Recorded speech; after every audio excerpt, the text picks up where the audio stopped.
Namo Phat. Good morning. Thank you for joining me for our daily practice check-in.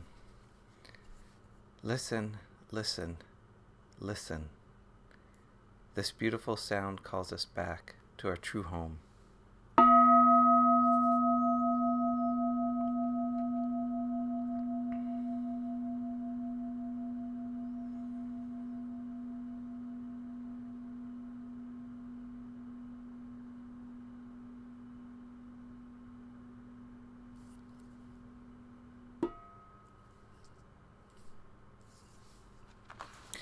The third mindfulness training. Aware of the suffering caused by sexual misconduct, I vow to cultivate responsibility and learn ways to protect the safety and integrity of individuals, couples, families, and society. I'm determined not to engage in sexual relations without love and a long-term commitment. To preserve the happiness of myself and others, I'm determined to respect my commitments and the commitments of others. I will do everything in my power to protect children from sexual abuse and to prevent couples and families from being broken by sexual misconduct.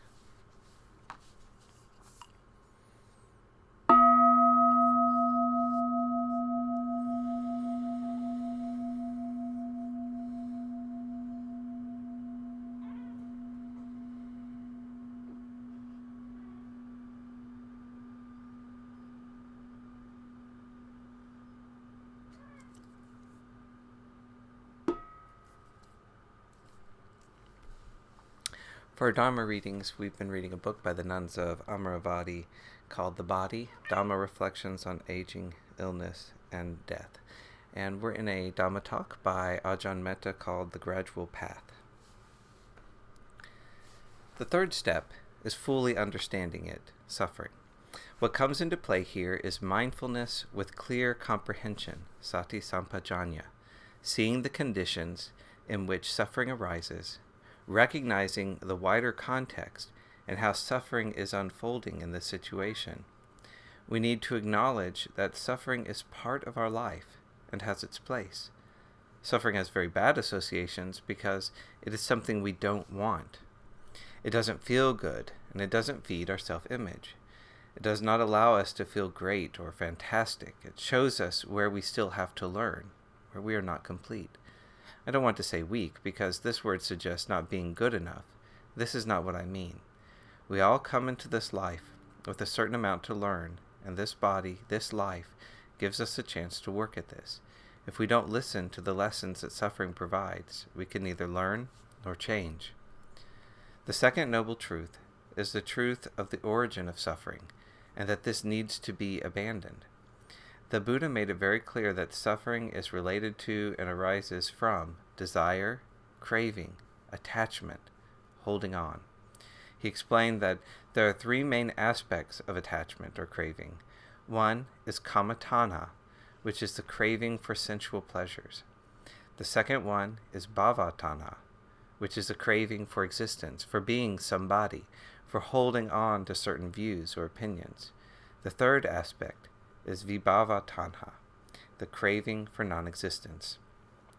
All of these together are originated in ignorance. I think we all know kama-tanha very well. It's very easy to recognize this unfolding. It's when you desire something that you like, something that is really to your taste. This includes the craving for sexual intimacy, the craving for friendship, the craving for physical touch, for being close to somebody, and the craving for certain kinds of food or material objects. There are many different aspects of sensual desire, but when you look at craving, there's not only unwholesome desire, there's also wholesome desire. For example, if we are hungry and crave food, if we are really hungry, we need to eat, and if we don't, sooner or later we will die. Or there is the desire to practice, to free ourselves from the treadmill of samsara, the wheel of life. We need to look closely at this. When does wholesome desire become unwholesome desire? When does it turn into the craving which has the stickiness of attachment? I think this is the crucial point.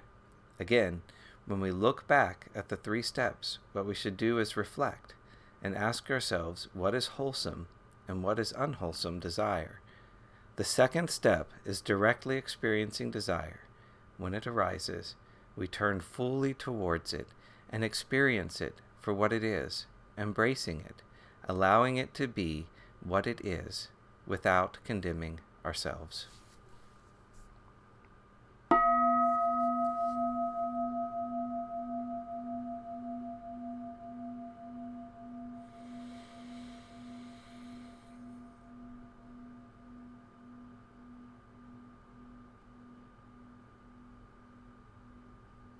May all beings be well. May all beings be happy. May all beings be peaceful.